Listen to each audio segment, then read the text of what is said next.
The only problem is the Nelly Bias. It's just too much. So what I was going to say, like, the good news about Nelly winning is it's great for women's golf. Probably more viewership, more traction to golf. But the bad news about Nelly winning is, and welcome back to the most underrated golf podcast, Nelly Korda, the queen of golf. She's back on top at number one. And there's nothing like brotherly love. And I'm not talking about the Philadelphia Eagles, I'm not talking about Philly. I'm talking about Matt Fitzpatrick, Alex Fitzpatrick.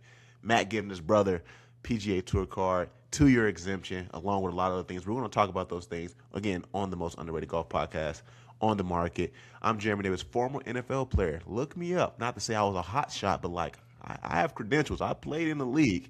And I'm the host of the best YouTube golf show out there, Golf and Gospel. Go check it out on golfandgospel.com, Golf and Gospel on YouTube, wherever you want to look at your YouTube golf. And I got a guy who's been in the golf game for a while.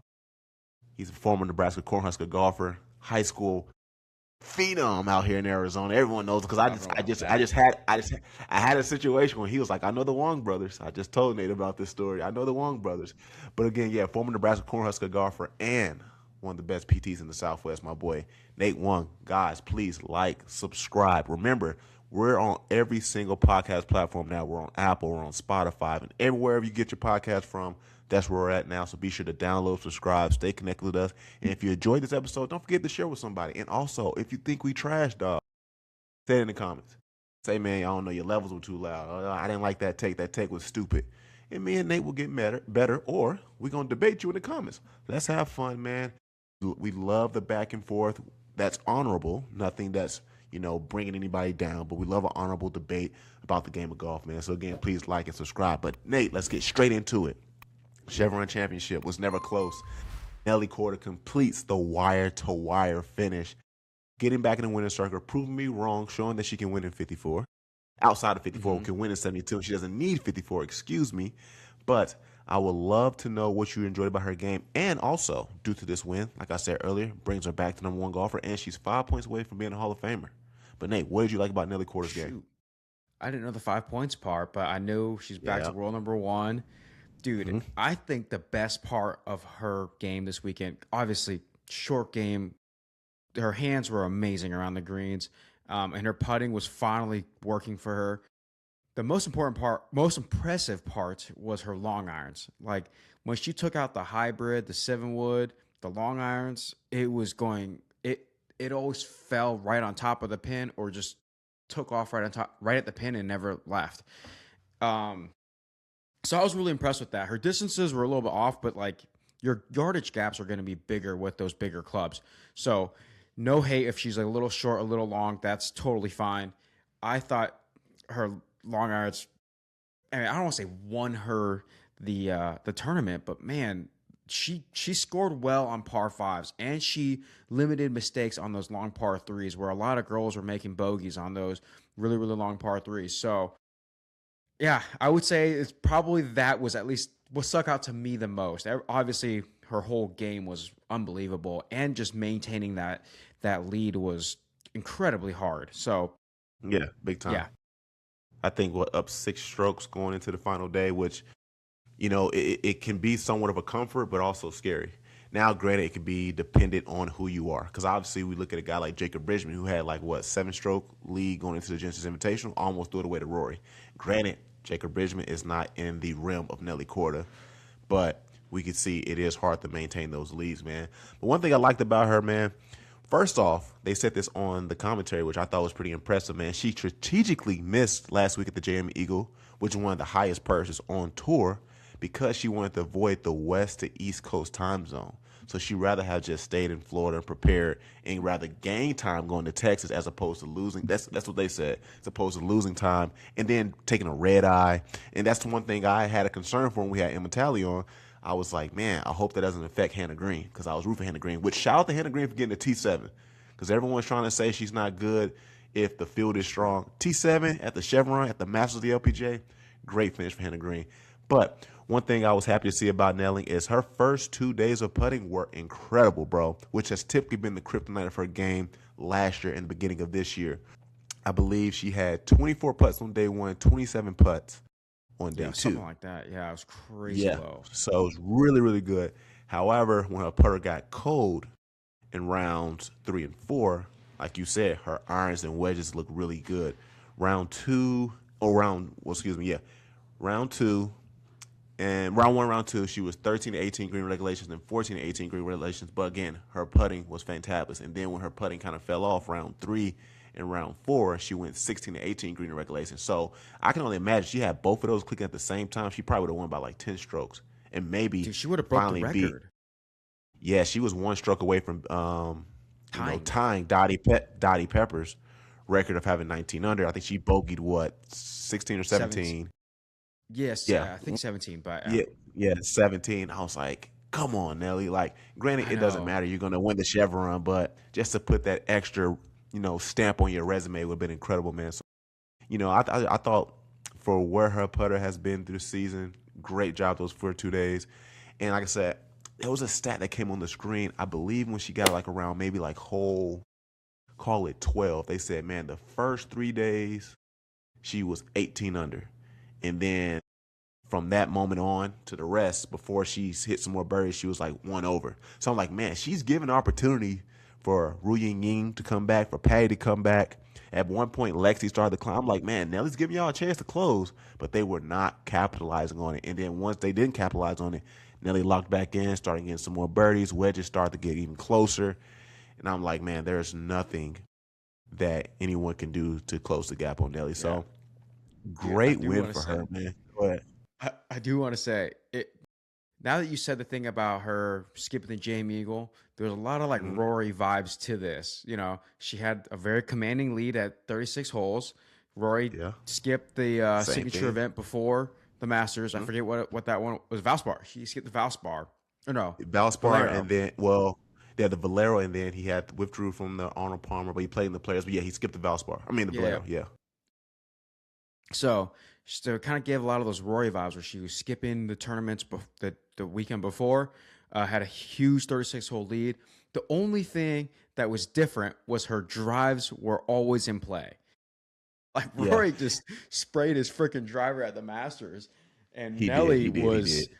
dude, she was I think 13 of 13 or 12 of 13 fairways hit on the last day. I think I think today. only one she missed was 18. She pulled it a little Yeah, I bit. know. And Yeah. yeah, but it was a lot of Rory vibes with Scotty drives. That's what it There was. we go. I love that. I love that. No, man. I think also the thing with Nelly too is, I mean, she kind of mentioned, I believe, on day one, she was kind of disappointed because she wants more challenging, golf courses. Horses, They yeah, shortened it they shortened it, and I'm sure it's because of the rain on day one, but it's supposed to play at 6,800 yards, and I think it went down to like 66. Yeah, so for Nelly, who's a big hitter, she's like, man, I want more challenging courses. I want the course to play longer. And I really feel like, to a tour pro's perspective, at Memorial Park's a little too easy. Like the one they played in Dallas was way more challenging. Like 18, you couldn't just, let me just go ahead and miss a little bit to the left. It's like, man, if you don't strategically play 18 in Dallas where the Chevron was last year, and you have that water to the, man, you're in trouble. So it's like nothing really, which she had a commanding lane, but nothing really scared her on 18 because there was nowhere yeah. you couldn't miss. Or That's got in right. trouble, Yeah, excuse me. and that Yeah, tee so shot on 18 was also like it didn't like dog leg right a little bit. yeah. Uh, Oh, I just for trying to at remember the Dallas? playoff. Last year. Yeah. Yeah, Yes. Yeah, man. That hole was very, very tough because it obviously remember when they got to the 5-person playoff, only two went for it, and the other three laid up.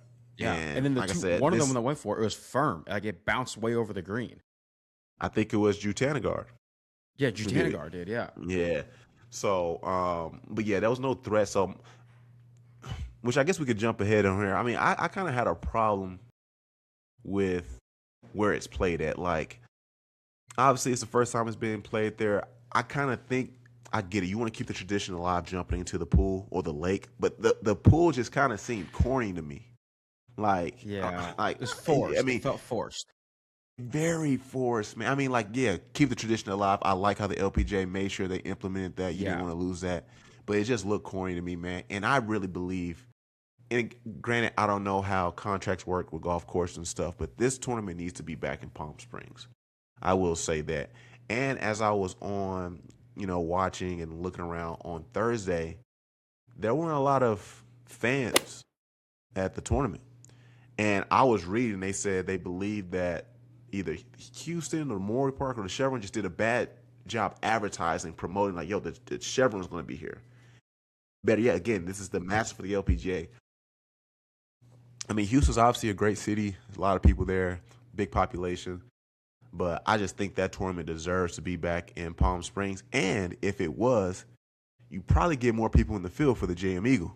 Because now you don't have to worry about traveling there and going back there. Yeah. You just go right up the street. But again, I don't know how contract works with golf courses and trying to get, people to play or the LPGA to play at certain courses and stuff. But I personally don't like the tournament at Houston. I don't think anything was really scary there. Nothing really threatened anybody. And I'm sure the course in Palm Springs is tough. It got better. Yeah. But that day one, I was like, that day one looked horrible. Dude, it looked horrible, man. Sporting events kind of need like the momentum. Like the Phoenix Open, I feel like does well because people know like this time next year, right around the Super Bowl, we're gonna have this golf event here. Whereas Houston, especially in Texas, where it's like everyone in Arizona drives kind of past Scottsdale, like or a big chunk of Phoenix drives past Scottsdale, so they kind of get reminders like, they're putting up the stands. But in Houston, I feel like it's so spread out, and it's just people are like, oh, I forgot that was this year. I forgot that they were coming here. Whereas if it's been there for a while, people know, oh, this time this year or every year it's gonna be here. So I was kind of disappointed in the crowds. Sorry, what? No, I was gonna say I wonder if they were like day one happened and someone's like, oh shoot, the LPGA's here. Oh, y'all trying to go Friday, Saturday? Or that, yeah. Sunday looked pretty good. Like the stands looked like it was full. Yeah, weather was better. But yeah, I don't really like it in Houston. I don't know how long it's going to be solidified in Houston. I think the pool is corny. I do admire the LPGA continue to keep that tradition by implementing that pool. Yeah, but I just don't think that course was challenging. Even looking at the PGA when the Houston Opens played there, like, what did Gary Willen finish with? 22 under? Like, I just feel like that course isn't challenging for that course isn't challenging for a major course. It's not at all. Yeah, because we were thinking it was going to be close to even. Granted, me, you, and them said that. Granted, the Masters, Rory shot, 12, 13 under to win, and second place was 13 under. So, like, if someone has a fluke of a day, of a weekend, kind of like when Tiger won the Masters, it's like, all right, fine, we'll let them have a 19 under. We're not going to change the course just because someone had a crazy day. But, But yeah, you kind of want like 13 under to be the most at a major. Like that's you want 13 under to be so hard to achieve. I will say this though, with the Masters, because it's played at the same spot every year, there is a threat of people probably getting those 13, 14, 15 unders because it's like similar pin plays, so we're used to it. Yeah. But to go to a new course and the winner wins at 18 under, that's a good point. That's not challenging at all. That's not a good point. At all. That's also the reason why, like the U.S. Open, it's hard for people. I mean, the U.S. Open, they play it way tougher. But yeah, that's also kind of the reason why. What did Scotty shoot at the PGA Championship? That wasn't that low either. I don't think. I think when Xander won, it was like -16. When Scotty won, I think he was -12. I don't know. I feel like it was higher. Let's make sure, man. Because he beat Bryson, right? Or Scotty beat Bryson. Who beat Bryson? Xander? I think Xander beat Bryson. Xander beat Bryson, and then Scotty beat Rahm. Yeah, that's what it was. I feel like those scores were actually kind of high, though. I might be wrong. Why do I feel like it was? Yeah. No, that's the RBC Heritage. Oh, it's 21 under for Xander. Yeah, I remember that. That's crazy. Yeah. But issue, I mean, I'll still have the same argument though. Like PGA America, like make the course tougher. We want to see a challenge. So, but I do remember it was a high score for Xander, and then man, I just for the Masters of the LPGA, I want a tougher course, and maybe that's why Nelly was saying like, man, I wish we were playing it at 6,800, and instead, they shortened it. And again, it could have been due to the rain, not necessarily the LPGA's fault. At a first-time major, one that's supposed to be your Masters, that course is too easy. It's too easy. But, Nate, I do want to move on to this, man. A lot of noble names missed the cut. Starting off with, obviously, former number one Jeeno Tickle missed the cut, Lydia Ko, Leela Vu, Araya Jutanagar, Lynn Grant, Cheesy Awe, Grace Kim, Liddy Duncan, and Madeline Sungstrom. Let's talk about Jeeno, bro. That's why I brought her up in, obviously, the pre-show we had with Emma Taylor. Like, obviously, she's very young. But I'm not going to be aggressive and say the fall off, but, man, she has not been a semblance of a threat this year outside of that first victory he had. And we thought when she won the first one, like, oh, it's going to be a long year for the LPGA because Jeeno's already winning early in the season. What are your thoughts or your concerns for Jeeno as, you know, it's long season ahead, but what are your concerns for Jeeno? Dude, I don't know. I hope she figures something out. I didn't really like get to analyze her game or anything like that. They didn't show a lot of her shots because she was so far down the leaderboard. Which is kind of crazy because she was world number one. It's like you still give us a glimpse of her. Yeah, the crazy thing, she's dropping to 4. It's like now it's Nelly, Hyoju, Hannah, then Jeeno. Shout out to Hannah Green, dog. Yeah, she's playing, and she like barely made the cut, and then really climbed the leaderboard. She did. Hyoju Kim, like putter was streaky, but we had some semblances of her, you know, low 60 rounds at the Ford Championship when she make a few bombs that they would show. Yeah, but yeah, I don't know what's going on with Jeeno. I do hope she finds something and figures something out. Because I will tell you. Go ahead. No, my bad. Continue. I would say, as much as we like having a face of the league, we also like contention. Like that's why if it's a blowout, we don't really care for that. And Nelly kind of blew everybody out, you know. Mm-hmm. So yeah. What were you gonna say? Well, I would say one would say her rival thus far is H.J. Kim, which we love it.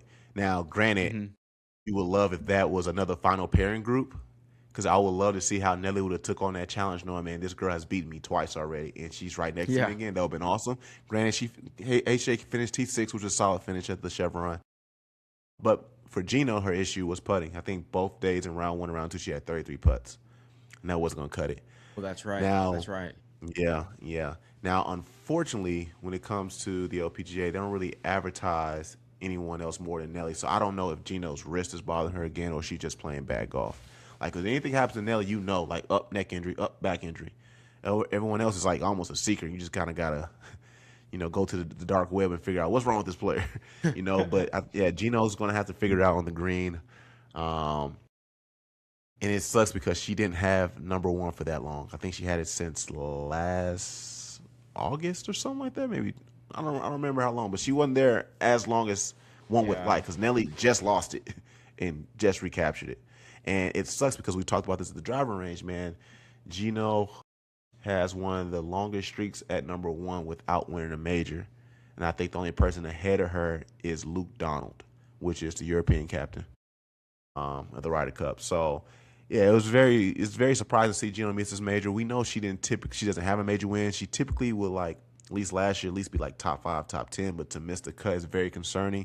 And the thing that does suck is now that she's not number one or playing well, I feel like she's just going to get buried. They're not going to talk about her anymore.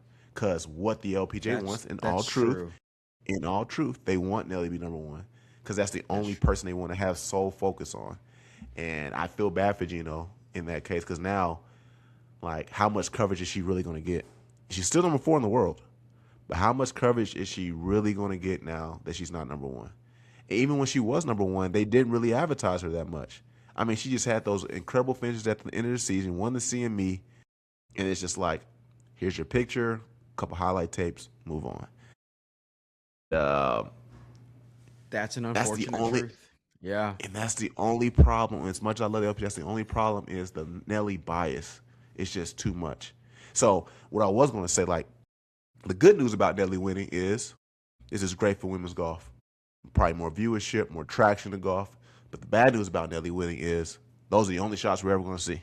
We go to the LPGA social media page, it's going to be all Nelly. You're not going to see no Hannah Green. You're not going to see no H.J. Kim. You're not going to see a Jeeno Tickle. You're only going to see Nelly. Which, again, it's my same argument I make with Scotty. He's your face. You do show him, but not to the point where you're neglecting other people on the tour. So if Scotty right now is in 8th place, and let's say hypothetically we have Cam Young, who's in first, I need to see some Cam Young shots. Don't neglect Cam Young and keep showing, Scotty. In the same way, if once we get them in the same field and Hannah Green's up, I want to see Hannah Green shot. I don't want to just be neglecting Hannah Green just to continue to show Nelly. And I think any other, female golf sports fan would agree with that. If you like the sport in its entirety. If you're only a Nelly fan, then that's different. But what the homie Mel Reed, I kind of reposted on the Golf and Gospel page and on X. She talked about, like, man, you're putting so much pressure on Nelly to carry the league when there's so many other stories out there. Yeah. And you can't ask Nelly to be the only person that you guys talk about. And she said, I brought this up to the LPGA. And I'm very curious, like, when someone like Mel Reed, she's a player and she has pedigree. She has her foot in the game. I wonder when someone like her brings that to the LPGA, are they considerate or just like, we're just going to continue to do what we do. We're just going to keep promoting Nelly. But she's saying to you, like, people want more than just that. We're not saying don't talk about her, but show us other golfers. If you really want people to be consumed with women's golf, we have to know about other people in the league. We can't just know one person. So, yeah, it's like if they're paired together on Sunday at the Evian or something like that, if Hannah Green and Nelly, and they both shoot 72, I want to see close to 72 shots of both of them on Sunday. Right. Yeah. Instead of 71 of Nelly shots and then 62 of Hannah Green shots. You know what I'm saying? I want to see, like, all right, if it's like 68 of Hannah Green and then 70 of Nelly, all right, fine. If we miss a chip I'm here cool. and there, that's fine. Yeah, that's fine. But 70 and like 40 something, that's a huge drop off, man. Especially if they're paired and they both shoot the same score. Like, it's like we got to see close to the same amount of shots. It's kind of like with Rory and was it Cam Young at the Masters? Like, yes, they did a good job. They did a good job rotating through Rory, Cam. We saw a lot of Justin Rose. Unfortunately, they didn't show Patrick Reed when he was a threat. Which, I mean, I guess until he's back in good graces, they're not going to show. They showed no Jason Day, which I'm thankful for. Which is crazy because Jason has been a former #1 golfer. You would think they'll advertise that a little bit more. He was like 5 groups away. Like he wasn't that far from the lead. Yeah, I know. But again, man, shout out to Nelly Korda. This is a great win for her. Congrats to her. Again, 5 points shot for becoming a Hall of Famer. She returns back to world #1, wire-to-wire finish.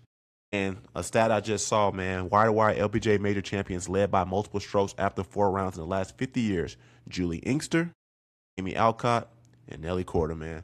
So really good job for her. Nate, I would love to hear your thoughts in regards to, is there anyone else in the Chevron that you were impressed with their play? I think Patty, her putting was really good. They were saying that it was the first time she was up in strokes gained putting.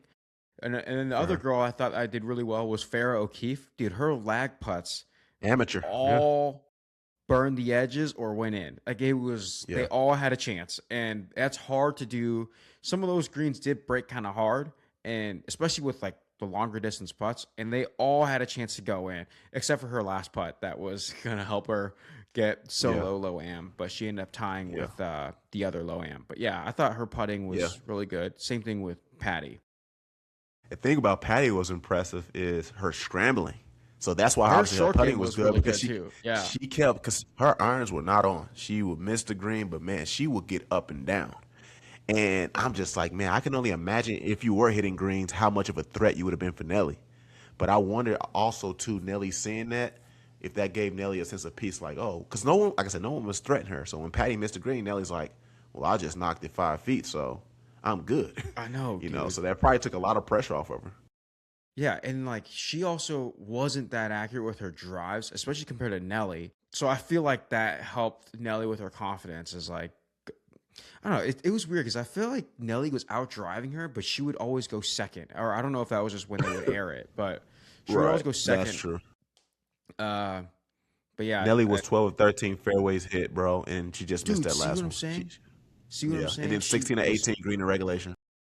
Dude, that's crazy, dude. 16 of 18. She's got to be number one strokes gain in driving now after this weekend, and number one strokes gain with approach.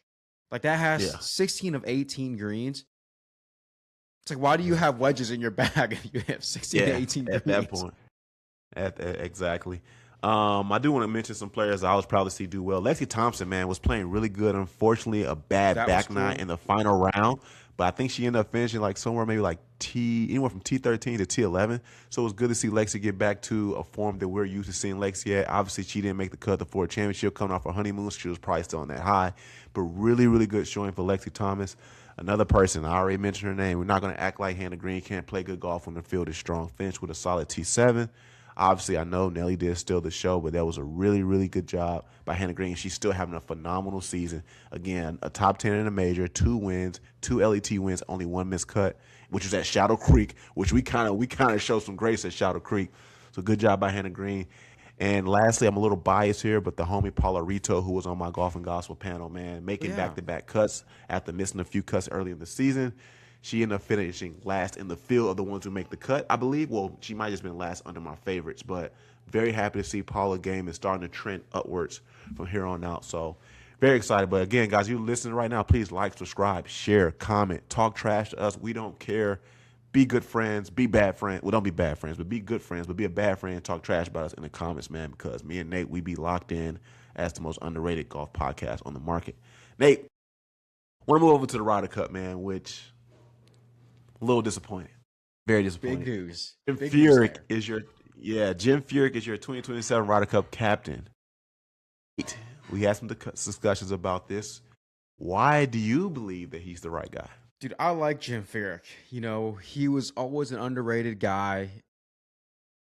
And I think for him, because you have 6 captains picks. Now, I think there's a lot of reasons why to go against Jim Furyk, but I'm just going to go with why he's a good pick. And I'm going against it. The story goes, when Jim Furyk was getting recruited to go to college, no colleges really wanted him because his swing sucked. And I don't think that's a mystery. I don't think it's a knock. I like that's if we're a conventional like golf trainer or whatever, like you know what a good swing is, you know what a bad swing is, and you're not teaching anyone to swing like Jim Furyk. Zero people are gonna be taught to swing like Jim Furyk. Okay. So he was overlooked a lot because of his swing. And I think him being the captain, him having that history, he's not going to select people inappropriately because, you know, he has some sort of bias, right? So I think that's going to be a good thing for him. I think his background of being overlooked and, you know, that kind of stuff, I think that's going to help him.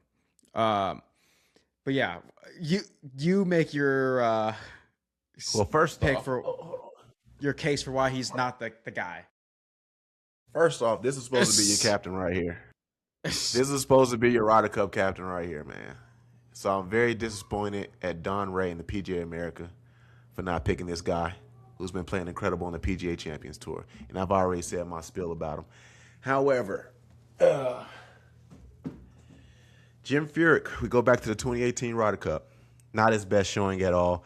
And they kind of collected some data over Jim Furyk throughout his totality with the Ryder Cup. Individual record, he's 10, 20, and 4. Team record, he's 2 and 7 as a captain. He's 0 and 1 with a 10 to 17.5 loss in 18. Statistically, this is the most losing American Ryder Cup ever. And with that being said, and I have nothing against Jim Furyk, but I'm just looking at the stats. With that being said, it's just like, why will we give him the captaincy when going to Europe? And I've said my spiel about Stuart Sink. He's won the Open on European soil. He knows how to win in Europe. And again, he's a great guy. And also, Stuart just set the course record at the Concession Golf Club in Bradenton, Florida, and got him in to an exemption at the PGA Championship. So that goes back to like, man, this guy still knows how to grind and knows how to still win as a player. Dude. And I think that can transition into a captaincy role when encouraging your players because you still know what the grind is. And I think obviously he knows how to, set up the lineups and stuff like that. But man, I have nothing against Jim Furyk, but I was more disappointed because like I really wanted to see Stuart get it. And I know how bad Stuart wants to get it. Obviously, he got knocked out the way because they felt bad for Keegan, so they gave it to Keegan. And then this time it's like, all right, fair game. No Tiger Woods. What's our plan B? I don't think the PGA of America had a plan B. And they just went with Jim Furyk. And I'm just like, bro, what is the beef with Stuart Sink, bro? What is the beef? I really don't think Jim Furyk is a bad pick. I just don't think he's a great pick. I think he's someone people can get behind. People respect his game for sure. We respect his game. His resume as a captain or a vice captain, I think, is questionable. And I think the big mistake was picking Keegan. And nothing against Keegan. It's just you can't pick a guy who is a candidate to be a player. Like, he should have played. In the Ryder Cup. Or they just wanted to make a splash. They wanted to make a splash. And you can't pick someone because you feel bad. It's like if you're hiring for a job, if you are the president of the Chargers, you're not going to hire John Harbaugh because you felt bad for him. You're going to hire the best coach or you're going to hire the best GM. You're not going to hire someone because you felt bad. And I think that should have been the attitude of the PGA of Americas. But granted, I don't think they felt bad for Jim Furyk. I think they were trying to be intentional with their selection. I just don't know if his resume backs it. Granted, there's probably some lessons that he learned when he was a president. Yeah. So I'm hoping he picks up from that. For sure. For sure. Supposedly they said too, because he was a vice captain under Keegan, they're like, man, he knows what went wrong in that situation. He knows what to do now. But again, I'm just like, man, was that a good enough excuse to give him the keys? And again, going back to play in Europe, which the United States has not won since 1993. I don't know, man. I don't know. I'd rather give it to a guy who's won on European soil, who won the Open in 2009, and is playing good in PGA of Americas. On PGA Champions Tour. But we got Jim Furyk. Let us know in the comments what are your thoughts about Jim Furyk being the Ryder Cup captain. A lot of mixed reviews, more bad than good. And it's nothing against Jim as a person or as an individual player. But it's like one of those things like, man, we seen what you did when you were at the helm. And it didn't work out too well. But it's like, and I'm not against giving people another shot. But like, are we going to do this again? Let's say if Jim doesn't do good and the next Ryder Cup comes back, are we going to be like, well, let's give Keegan another shot? Like, what is our plan going to be here? So that would be silly. Very curious. But also, obviously, it's a President's Cup year. It's not the Ryder Cup year, but Nate, I want to have a little fun here. I want us to fill out the rest of the 6 picks for the USA Ryder Cup team. Now, right now, there's no Ryder Cup list points, but if I had to go with people who I would be under the assumption from official World Golf Ranking points who automatically qualify, it would be Scotty, Cam, Colin, Russell, Xander, and JJ Spahn. Nate, I would love to know who your next 6 players would be. Okay, wait. So good question. I think you have to go with Goddard. He's got to be up there. I would like to see Sam Burns up there just because he had a good 3 days, first 3 rounds at the Masters. I think Russell Henley deserves to be in the conversation. Well, he's in the top 6, so he automatically. Yeah. Okay. Yeah. I gotta think. Maybe. Dude, so Jacob Bridgman is 7 on the President's Cup right now. He's somebody I got in my picks. I would say we should consider him. Give me the number 1 putter on the tour. Who's the number 1 putter on tour? Jacob Bridgman. Yeah, okay. He is. Okay. I don't know. So JT's up there, but I don't know. We have to see because he's still going through the back thing right now. It's way too. It's like those mock drafts, way too early. 2027 mock draft. This is our way too early Ryder Cup captain. Dude, way too selections. Early. Yeah, we gotta see. But Goddard has got to be the number 7th guy, and I think Jacob Bridgman's up there. I don't know how I feel about Xander. I don't know how I feel about Xander. Will Xander be automatic pick thus far too? He would. He's number 10 on President's Cup. Well, so I was going with official because there's no Ryder Cup list, so I just went with official World Golf Rankings. I picked the top 6 from there, and like those are gonna be automatically. Oh, I got you. Yeah, that's how. But you can go with that style too. You can look at the President's Cup list. And I'm just looking at President's Cup right now. Yeah, the President's Cup is Scotty, Cam, Russell Henley, Morikawa, Ben Griffin, and then JJ Spahn. and then Bridgman and Goddard are 6 and 7, and I'm like, you got to throw Goddard up. He's literally the next guy. I think It's crazy because I don't. It's crazy because I don't even have Ben Griffin. I am just not confident in him right now. I'm not confident in Ben Griffin right now. This is who I have. Go ahead. I was seeing ads for Ben Griffin during the Chevron, so I'm like inspired by Ben Griffin right now. Just like the Lindy Duncan ad about like driving on. Like I was like, yeah, that was. She's like, awesome. I got an 8 in my last Q school thing, and I was all like, yeah. And then she's like, but I chose to just change and keep driving on, and I was all like, yeah, I'm inspired. Wait, who's your next 6? No, so I'm going like. I flirted with this idea last year. He's playing great golf this year. Again, this is way too early Ryder Cup captain's pick. I'm going Patrick Reed, bro. I need to be in Europe seeing this the whole entire time. Let's not be mad at Patrick Reed. That's a great one. Yeah, I'm sick. Put him on the Ryder Cup. He's not on this President's Cup list, dude. So yeah, I forgot about that. Well, it's because obviously he's playing on DP World Tour, so he's not going to get any of those points at all. But like if it's captain's pick, man, I'm going Patrick Reed, bro. Yeah, Patrick and low-key, whenever he plays DP, like if someone plays DP a lot, I like forget that they're American. So that's why I'm like, I remember at the beginning of the season they said, man, Patrick Reed gonna play in the DP World Tour so long he'll be a European status. He's gonna join the European Ryder Cup team. Should be crazy work. That's what I'm like. I forget about that guy. Yeah, he would be a dog on the Ryder Cup team next year. 100%, bro. Then I got Chris Goddard up. A guy who I am shaky about as of recently, but you cannot neglect them. Bryson DeChambeau. I'll just be like, man, y'all need to just kind of go talk to him a little bit, get his mind out. And again, Ryder Cup's not tomorrow, guys. But no experiments, man. Like, come play golf, bro. That's win here. I got Jake Knapp, a guy who just been in the multiple, top 10s throughout the whole entire season. I think he finished T12 at the Masters. And I'm not gonna be one of those guys like, nope. On one of those teams. Like or presidents, like I would be a little bit hesitant with Jake. No offense, like we all love Jake. But I mean, it's just like they took the risk of getting a bunch of rookies last year. You got Cam Young as a rookie, Ben Griffin was a rookie. I mean, they had a lot of rookies play on the. I mean, granted, it didn't work out, but I'm not going to be shot at Ben Griffin didn't work out, but Cam Young did. Like Ben Griffin was the guy that shorted the 2 putts on 17 and 18, we're like, dude, you gotta make those. Yeah.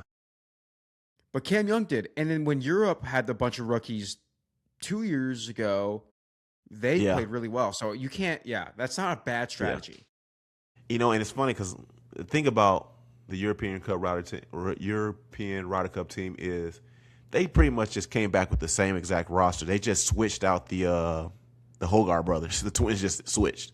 But they had the same exact roster pretty much that came and repeated back to back. Yeah.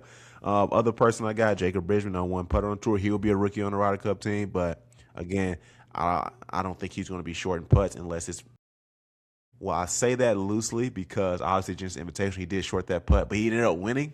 But that wasn't never his putt. He had the just Invitational. But I like Jacob Bridgman. I forgot about that. Big time. And then Sam Burns.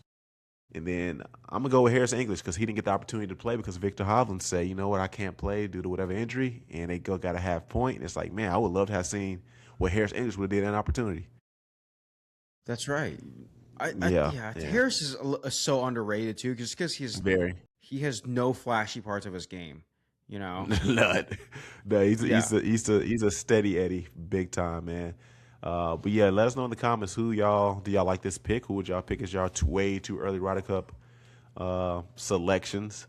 But yeah, man, it should have been Stewart Sink, man. But I'm not gonna ponder on that too long.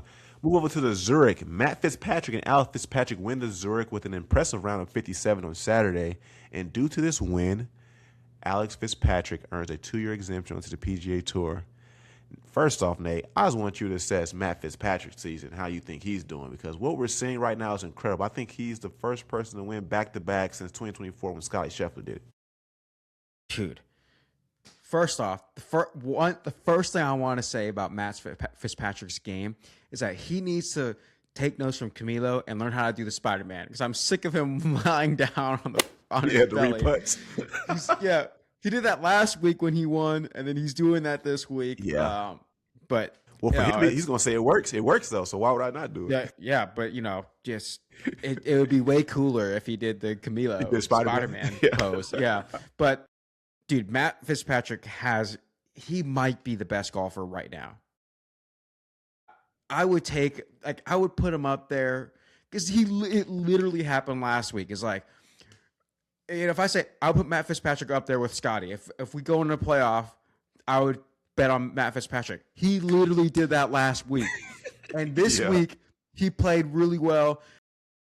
I mean, it felt like he was going to slip, but dude, they shot 57 on was it round 3 or something stupid? Yeah. And the other thing too is, I want to show Alex Fitzpatrick some love because he hit some shots too, and he made some putts too. And there were sometimes during the 4-ball when Matt Fitzpatrick would hit a bad approach or something like that, and Alex just puts one on the green. So they worked well together, and I think Alex Fitzpatrick, I don't want to say deserves it because, like, who knows who deserves a tour card? I don't know much people deserve a tour card, but he earned it. He definitely earned it this weekend. He hit some good shots. It wasn't just like Matt Fitzpatrick carried the team. Like, he helped that team win the Zurich. So, but yeah, dude, I seriously would put Matt Fitzpatrick up with anybody right now. Right now? I agree. I would put him. I would put him against Cam Young. I would put him against Rory. I would put him against Scotty. Like, I think he's that good. Yeah, he's playing incredible, man. Again, back-to-back wins, winning the week before at the RBC Heritage and now winning at the Zurich. I was happy because I believe the last hole was a par 5. Alex went up going in a bunker. Matt Fitzpatrick had one of the best bunker saves against his brother, his tour card on 18, dog. But due to this win, Alex has to obviously accept the PGA Tour membership, but this was getting him interest into the Cadillac Championship, the Truist Championship, the PGA Championship, the Memorial Championship, the Travelers Championship, 2027 players, and his PGA Tour status will go through 2028, and he's eligible for the 2026 FedEx Cup playoffs. Well, Alex might be moving all this stuff over from the DP World Tour and coming over and playing on the PGA Tour, which, again, shout out to them for winning that. And I know a lot of people don't really like the Zurich. Not a lot of big names playing. You might get one or two, which we thought the big names were going to be obviously Brooks Koepka and Shane Lowry. They didn't even make the cut. But the story ended up being about Matt Fitzpatrick and Alex Fitzpatrick. And what a great story, too, man. I mean, again, Matt has won twice, did very well at the Players, and now you just you help get your brother a PGA Tour card because he's elevating. They both played that part, but he's oh my gosh, which is incredible, man, super incredible. But speaking of the Cadillac Championship, man, the Doral is back on the PGA Tour schedule, $20 million signature event. And Nate, there are 5 players missing from the top 15: Matt Fitzpatrick, Xander Schauffele, Robin McIntyre, Ludwig Oberg, and Rory McIlroy. But what's even more interesting about this, Nate, is in 2023, Rory on signature events, he said this: the best players should play in all of them. It should be mandatory. 2026, he's sitting out of his second straight signature event, the Cadillac Championship. He's out of the RBC Heritage. Nate, why do you believe people are skipping the Cadillac Championship, and what are your thoughts on Rory specifically on skipping his second signature event of the season? Dude, so I'll answer part 2 first. I think with Rory talking about like all the best players should be playing the signature events, stuff like that, he's one of the guys that's like, yo, get these live players out of here. And I think if we're going to say that, we need to have Bryson and Rahm in these fields. And I would be totally for it. Granted, I know it's a PGA thing, and like the majors are kind of like these other organizations run these events, So I get all that politics stuff, okay? So shut up, everybody. But I think if we're going to be like the best players should play in these, A, we shouldn't have a lot of these people dropping out. And B, we should try to invite, maybe not all the signature events, but like 10 of them, 5 of them, have some of the live guys, be invited into them. Especially with the new commissioner. Like, he can just be like, well, whatever, screw these rules. But I do think that will cause Roy to sit out even more. Because he's gonna be big. But that's. I think we should be like, if he's playing in one of these, we're gonna intentionally pair him with Bryson or something like that. Yeah, that's what I would do, or pair him with John Rahm or something like that. But somebody. But yeah, I do think it's unfortunate that a lot of these tour players are sitting out though. But I understand because the schedule's really condensed. Like there's back-to-back weeks of signature events.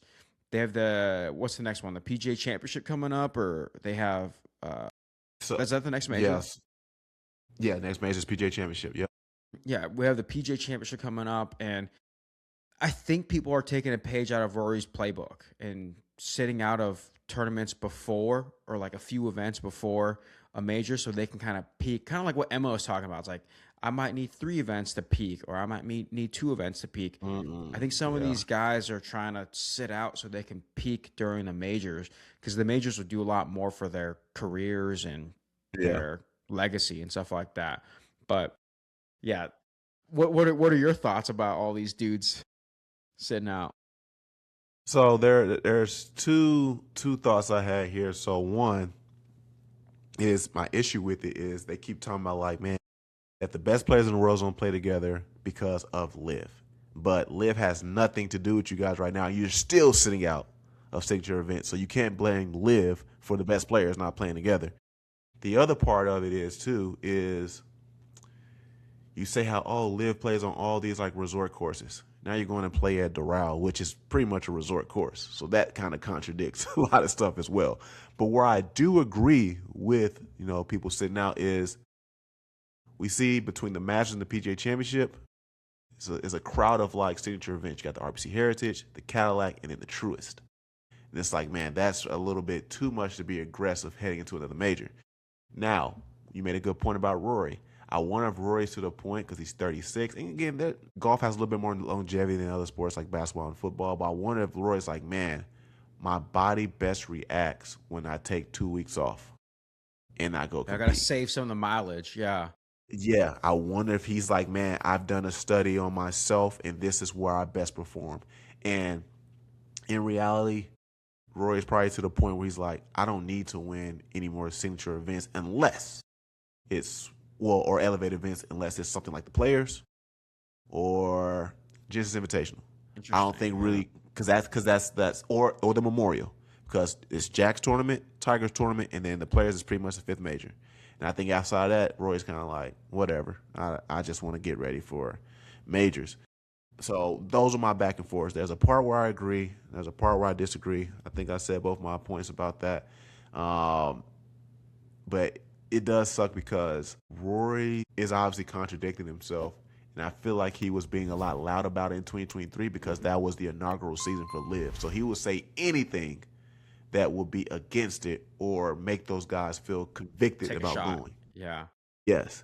And now that maybe it's not as strong, or maybe there's there's a chance that Liv might cease at the end of the year, he's like, man, I'm just do whatever I want, because that league might not even be a threat anymore, or whatever it may be. Or maybe there are rumors about Ron coming back or Bryce coming back, so he's like, man, well, I don't have to like be this advocate anymore or be the sacrificial lamb for the PGA Tour. I'm gonna just do what I want to do that helps me win. But I think he was so aggressive in his language at the time, because he was really just being the face of the PGA Tour to speak against everything that Liv is doing. But yeah, it's just weird to say like, oh well, we don't get to see the best players because they chose to go to Liv, and then now you're like, well, I'm gonna sit out. It's like, well, bro, that's an issue. It is, because you just said you literally said that you should make signature events mandatory. And you're out. Yeah. So what are we talking about? Or I do wonder too. Like, I mean, I wonder if Roy was like, I hurt my back at the Arnold Palmer. I'm not going to risk any injury that might hinder me from playing in next major. Majors, right? Obviously, he tried to thug it out at the Players because it's the Players. But he's like, man, I don't think any other signature event or event is worth me not playing in a major. So maybe age has something to do with it. But he says he feels just as good as he did when he was 26. Now he's 36. But a lot of rummage going on in that. But let us know in the comments, please, man. How do you guys feel about Rory purposely sitting out of his, his next 2 signature events before heading into the PGA Championship? I'm going to believe that he will play at the Truist to kind of give him a nice little warm-up going into the PGA Championship. It'll be hard for me to believe that Rory's going to skip 3 signature events. And if he does that, that would be crazy. And it's hard to believe that he has the opportunity to get on his PJ like he did for the Masters and go practice at the PGA Championship and head back to his home in Florida. But Nate, we're not going to do 3 and 2, but I just want you to pick 3 people who are in this tournament who you want to see start to pick it up so their season can kind of get going. Okay, give me a second. Yeah. See, so Ludwig dropped out. We got Xander dropped out. Ludwig. Yeah, so Rory, That's Matt crazy. Fitzpatrick, Ludwig, Xander, and Robert McIntyre. So with Fitzpatrick dropping out, you're kind of like, that's understandable. He's probably he's played in back-to-back. He just got his brother a car. I just played in the RBC Heritage. This is a new signature event he just added on. I'm okay. Yeah. I will say Fleetwood is probably number 1. Just won the Tour Championship. I would like to see him make a little more noise. He doesn't have to win, but he made a little noise like at the Masters and was it the Genesis or the first tournament? All the Europeans came back, or no, that might have been players. No, I think you're right. I think it was the Genesis. I think that's when they all came back stateside. I think you're right. Yeah. But I would like to see a few low rounds, or I would like to see a low round followed by another low round instead of a low round followed by 71 or something like that. His irons let him down at the Masters on that last final day. Yeah. Yeah. And then I think guy number 2 is Chris Gotterup. Like, dude, so hot in the beginning of the season. It was going to be the year of Chris Gotterup. And it's kind of fallen off a little. I don't want to say fallen off. He got like 18th in the Masters, which is not bad at all.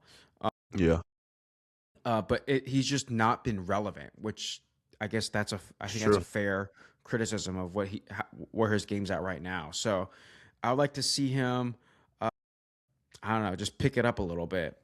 And then number 3, let's see. Would it be too weird to say Victor Hovland? No, it's not weird because come on. I've been mad at Victor Hovland since 2023. He needed to pick it up since 2023. Yeah, man. That Valspar he won against JT was JT's fault. Yeah, that was last year. Yeah, that wasn't. It was JT's fault. That's like this. Yeah, that's. Do you want to see someone like go freaking win it, not someone like that was just in second and then the guy. What really happened? JT pretty much threw a pick on his own 10-yard line, and Victor Hovland caught the pick, and it's like, dang, I need 3 yards to score or something like that. Yeah. And it was like easy touchdown. And he had all 3 timeouts. Like, that's the scenario. Yeah, he had all Victor 3 timeouts. Or like, because he had to make a bogey to win. Yeah, he like ran the clock out. It's like you have 4 minutes left, and you have Kenneth Walker as your running back, who's like the first down machine, and all 3 timeouts. Yeah, but I mean, it's just like not unique to his. You're kind of right though. It's just not unique to his year. It's not like oh, he needs to pick it up this year. Like it's been like he shows up one event and then he's gone the next 3. Shows up another event, gone the next 3. Does well at the U.S. Open every year, but doesn't win. Like is this the year that I don't know? Is this the event that'll help him tune up and break through? I hope so. He's one of my favorite players. Right. One thing I do want to say, I do agree with you with the Chris Gotterup pick, because I think since him winning, his last win was out of the Phoenix Open. He won the Sony Open at the beginning of the year. He's only had 1 top 10 finish since then. And outside of that, it's been like some T56. He's missed the cut, some T25s, T24s. But the trajectory that he was on has definitely, ceased since then. I believe that T60 guy was at the Houston Open. So, truth be told, how do you do at the Masters? Chris Gotterup finished T24. And the Houston Open field wasn't that tough. It wasn't that tough. No Scotty. Yeah. Birth of his second child. No Rory. Obviously, he was flying and playing at Augusta the whole time. So, yeah, Chris Gotterup needs to pick it up. Now, granted, if the season concluded today, you'd be like, Chris Gotterup, you had a heck of a season, man. You made, call it 7 to 8 cuts made, 2 wins, 3 top 25s in a top 10. Like, it's a good season. But I guess the expectation we have for you from the hot start, we're like, hey, man, we want to see you finish more like in that top 10 category. In reality, that's aggressive, I would say, man. I guess, like, he's almost having what Scotty's having as a season this year, except he has more wins, except Scotty hasn't missed a cut. But they both kind of had, like, similar finish, except Scotty has more T2s because he can't beat Matt Fitzpatrick. But who's that third person you had? Or if you have a third person. It was It was Victor Hovland, but I mean, I Oh, so you think said, oh, Fleetwood, yeah, Victor Hovland and Chris got up. Yeah, those are solid. Yeah, I would love to see if Fleetwood too, because like I say, his dude, irons is let him down at the Tiger playing? Masters. Heck no. Is Tiger Woods? It says Tiger Woods on But the field. I don't know if no it's way, tripping bro. I out, feel like we would have saw that everywhere dude. if that was the Yeah, case. He what has to the still be heck? in Switzerland. Yeah, Yeah, no way. that's And fake obviously news. everything. I mean, obviously he's dating, I forgot what's the relationship with one of the old Trumps, Who's but it's he? like that made sense for him to Oh, play that's right. in it. Yeah, that would make sense if he was healthy and playing. Here are my three picks, man, that I want to see kind of pick it up. And it's not that they necessarily are playing bad, except for the exception of, uh, well, two of the players are playing bad. One's playing good, but I just want to kind of see him get back to what he was doing at the beginning of the season. Kyle Morikawa, man, he's obviously not having a bad season at all. But the back injury did hinder his trajectory, which he was going for. But I would love to see this week that back is no longer an excuse to hinder him from being Dude, successful. 5 Obviously, he birdies played in a a row at the bad. Masters, though. Yeah, He was struggling, and then the following week played solid, but still kind of like on my back a little bit. I would hope, obviously, the time off at the Zurich, we see Colin do what he did in the beginning of the season, obviously winning the Pebble Beach Pro-Am and stuff like that. So we'd love to see Colin pick it up. Next person I got, he doesn't have an exemption to the PGA Championship. Jordan Spieth. Only major he's into right now is, he's not in the PGA Championship field. He needs to step it up, man. bro. And he's not necessarily having a terrible year. He's not having a terrible year, No, but yeah. he's having like a middle of the pack year. And you're Jordan Spieth. He has 9 or 10 cuts made a T12 of the Masters, and this is my issue. He was quoted saying his tee to green performance is in early 2026 is among his best, even when he was winning majors. You can't say that and then And you say that, it's like, hey, bro, we have an expectation for you. yeah, you can't But be his average issue, and say that. yes, but here's the issue, Nate. Putting from 8 feet, he's ranked 120. He Putting loses from putting, 7 feet, dude. he's ranked 63rd. Putting from 6 feet, he's ranked 79th. Putting from 5 feet, he's ranked 76th. Putting from 4 to 8 feet, he's ranked 81. Putting from 4 feet, he's ranked 111th. And putting from 3 feet, he's ranked 103. So, great. Tee to green is amazing. However, your putting is not good at all. And No. there's only one major that's hindering you from the career Grand Slam. It's the PGA Championship. Now, I don't have a belief that he would win it once he gets into the field, or if he does get in the field. But if he doesn't get a special invite and it's up to him, he needs to light a fire under himself. So that'll be my next person I kind of want to see pick it up, at the Cadillac Championship. And the next person I'm going to say, I'm going to look him right now. Max Homa. I need Max you to treat Homa. every Oh, tour- you're I need Max Homa. Max, you're listening to this. I'm looking in your eye. I need you to treat every single tournament from the rest of the year like it's Augusta. Because for some reason, when it's Augusta, you play incredible. The last 2 years, I believe Max Homa's best finishes have been at Augusta. I believe it was T12 this year, and I believe last year was somewhere in the top 10, maybe like a T6. Well, granted, sorry. He had his best finish last year at the John Deere Classic, but I'm not counting the John Deere Classic. yeah, The way you've Wheatfield. been playing at Augusta, the way you've been playing at Augusta, I need you to envision that every tournament from here on out is Augusta. Wherever you drive, if you're playing the Cadillac Championships, I need you to drive down Miami. I need you to act like it's Magnolia Lane. Max, I need you to lock in, bro. I think Max Homa has too many fans, bro. There's too many people that love Max Homa to True. sit To here watch and continue this, to watch this. And we don't say that to be mean, bro, because Max Homa's my favorite golfer. And it's like, dog, and I know he wants it too. And I know a lot of people are mad at you because you tossed your club after what you said about Sergio Garcia. But Max, I forgive you. I forgive you, bro. But Max, I need you to go into the rest of the season acting like it's Augusta because you play flat out amazing anytime it's Augusta. And I would love at a minimum finish at T15 at Cadillac. And I'm like, okay, we could do something with T15. But these missed cuts or like these T55s, Max, it hurts me, dog. It hurts me, dog. Yeah. So that's funny, the game dude. plan. That's the mental Augusta, for Max Homa, dude. dog. It's I need you to Augusta. act like it's Augusta. That's what I'm. What's That's the course called? Max Homa. It's good. It's at Doral. yeah. Wait, who cares? It's Doral. Augusta. If you're driving down Miami Lane or wherever it is, nah, that's Magnolia Lane. It's not Miami. So lock in, dog. Dude, Lock that's in so Max funny. Homa.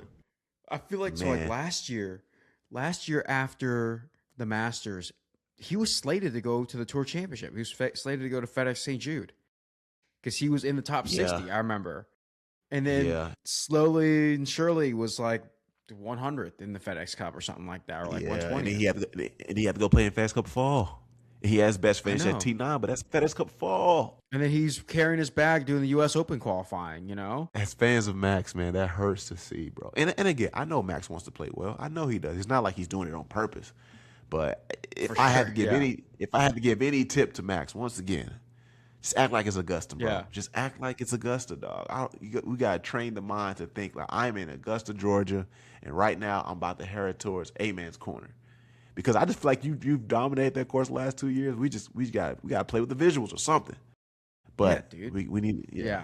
yeah. The crowd would go Oh, crazy man. too. The crowd would go like whenever he won. What at Riviera, I think what it was, dude. The crowd went crazy. Back in his hometown, man. Yeah, but Man. But again, please guys, like, subscribe, rate us, follow us on all streaming podcast platforms, Apple, Spotify, Amazon, wherever you get your podcast from. Please rate us. Do whatever you can. Again, if you have a negative comment, say the comment. Say the comment. We can take it, and we'll get better from here on out. But if you listen to Golf and Gospel Podcast, there is an important part of this segment, which is indeed the gospel, which is the most important thing in me and Nate's life. And the topic I got for us is, Nate, as believers, we have a responsibility to be servants to one another. What does this mean to you, and how do you carry that out? I mean, I think Jesus was the ultimate server. Like he came to serve. And when you sent me like this, like that prompt, I remember thinking, I forget who told me this. When I was in college, one of my friends or maybe the FCA mentor on campus was all like, he's like, I believe that one of the ways God shows people that he loves them is that he puts people in their lives and these people like do good things for them or whatever. And that helps them. That's like God's love being carried out in us, you know? And I think having that servant mindset and being a servant, you know, washing your disciples' feet, loving others, I think that is a way that you can be the instrument for God. And you can be the one that's like, to someone else, like, I needed a reminder that God loves me because I haven't felt God recently. And you serving that person could be like, now I feel God again. I feel like I'm reminded that there is a God and he's good and he's sovereign and that kind of stuff. So I think that's why Jesus reminds us a lot that the greatest among us are servants, and those who are first will be last, and those who are last will be first. So that's my little mini sermon. Nah, that's great, bro, because Gina Kim said that in her episode about the importance of how the Lord has brought people into her life to service her in her golf game and just kind of encourage her, you know, after she lost her tour card and getting back on tour. So I highly recommend you guys go check out the Gina Kim episode on golfandgospel.com. But when I was thinking about this, man, as believers, like I said, we have the responsibility to service one another. And I want to make sure our intent is right in regards to serving one another, that we want to serve one another because we're called to, and not serve one another because we want it to be transactional. Because as soon as we serve someone with an expectation of getting something back, it's no longer servantship, it's trading. And It's transaction. I know it's transactional. I know for me, my intent when I serve is never to like, I hope I get something back. But sometimes, like when I do serve, I feel like there is like this thought that's like, God might get it to me on the back end. I have to always, like my boy Chan said, I gotta capture that thought because I don't want to serve with the expectation of getting something back. I want to serve because, again, we're called to service one another. It says in 1 Peter 4:10, as each of us receive a gift, use it to service one another as stewards of God's various grace. So whatever gift that we all have as individuals, a lot of those gifts do help us from a financial standpoint. It does help us in the sports world, in the business world, in the PT world, whatever it may be. But let's have a heart to like, man, I want to use this gift more so to serve and not also just make it my financial, responsibility because I'm good at this talent, right? And ultimately, I love what it says in Matthew, I believe it's Matthew 2:28. It said, God did not come to be served, but to serve, giving his life as a ransom to many. That is the best way to service someone, man, by Christ saying, you know what, I'm going to choose to die on the cross for you. Not really having an expectation for nothing. You know, obviously, I think he wants us with the free will to choose him, but he's not saying, yo, if I die for you, you have to do this at all. No, he's just saying, like, man, I want to make a way for you, because John 14:6 says, no one gets to the Father except through me. I love that the service that Christ has done for us is by dying on the cross. And that's like the ultimate, like, sacrifice that one can do in regards to serving. Yeah, man, I think this is something that we need to be more diligent in carrying out. And this is not tooting my own horn at all, and I hope people see my heart with this. But like with Golf and Gospel, obviously I love competing. It's so fun. The show services the guest, if anything. When we're on that channel, no one's caring about what I'm saying. You're probably making fun of my golf game, but it's like, you know, I think there are so many amazing stories out there. And no shot taken here, but specifically, we look at the LPGA with them only being fixated on Nelly or Charlie. It's like, I want y'all to hear Jenny Kim's story. I want y'all to hear Haley Cooper's story. I want y'all to hear Paula Rito's story. I want y'all to hear Roseanne's story. I want y'all to hear Maddie McCary's story. I want y'all to hear Amy Olsen's story. I want y'all to hear Emma Talley's story. Like, I want to service a lot of these guests because, like, I think that they are worthy of being heard and sharing the gospel too, and having a platform for themselves. And I don't expect anything back. Like, hey, if I get you on my channel, send me some Callaway balls or give me tickets to this. It's just like, only thing I say at the end of every episode is the only thing I want in return is that I gain a brother or sister in Christ. And that's just so valuable for our walk, because I just want to make sure I'm building good community around me. And a lot of those LPGA players I named, they are really good friends of mine, and they do support what I'm doing. They do service what I'm doing, which I'm super grateful with, no expectation in return. But ultimately, man, the thing I just wanted to take back, man, I hope that we do have a heart to serve, and not because we want the expectation of getting something back, but just because we're called to do so. So, man, ultimately, though, we do appreciate y'all watching this episode of Golf and Gospel Podcast. Can't say it enough. Please like, subscribe, share. It is growing. Me and Nate are just waiting for that Hail Mary play. Like, oh, we just threw an 80-yard bomb for a touchdown. Right now, we got our checks downs. We're getting 4 yards a pop. Yeah. You know, First downs. Yeah, we're looking for that big play, and you listeners can have a big part in that big play, man. You just gotta you just gotta share, and it costs you nothing. It costs you absolutely nothing. Excuse me. But last update, because I was kind of waiting for this to finish. Excuse me. Amari Avery just won the Epson Tour event out in California, so good for her. She's definitely gonna get some good points for racing the car in order to earn. Exactly, in order to earn her card to go to the LPGA. But this upcoming week, the Epson Tour is in Arizona, playing the Carlisle Classic at TPC Champions, which is the biggest purse on the Epson Tour. And I'm gassing it up. The Carlisle Classic is a major for the Epson Tour. So we just finished the Chevron, and now we got the Carlisle Classic. So we got back-to-back majors here. And there are going to be some very talented golfers in the field. Like I said, I don't know the homie, but Amari Avery's in the field. Madison Young's in the field. My homie Elena Sims in the field. Maddie McCary, who won early on the tour this year, she's in the field. Annabelle Pancake Webb, she's in the field. These are some very, very talented golfers. Cool. And I've said this before. Katie Smith-Stroh, she's in the field. Nebraska alum. I was like, you better not miss out on Kate, dude. Absolutely. She just finished with a T6 this week. And then my homie Nicola Rupp.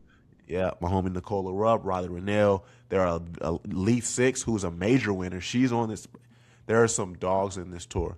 So again, if you say I respect women's golf, I want to see it grow, you have an opportunity to prove it this week by showing up at the TPC Champions Golf Course in Scottsdale and supporting the Epson Tour as they go and dog it out in their major. They're not going to say that. I'm saying that at the Carlisle Classic for a $400,000 purse. Winner gets $60,000, man. So. Don't be a hypocrite. Let's go. Don't say Kate. You like women's golf and you do nothing to show it off. So don't say you like women's sports. Yeah, and you don't show up. I don't want to hear any of that. But man, we appreciate y'all again. Watch this episode of Golf and Gospel. I will be at the Epson Tour this week. Me and Nate will both be at the Pro-Am pairing party. And then I'm going to be in the Pro-Am. I'm going to be out there this weekend. If you so happen to be there, you listen to Golf and Gospel podcast. Say what's up. And again, give me a swing tip or two. And I'll see if I can apply it to my game. Peace.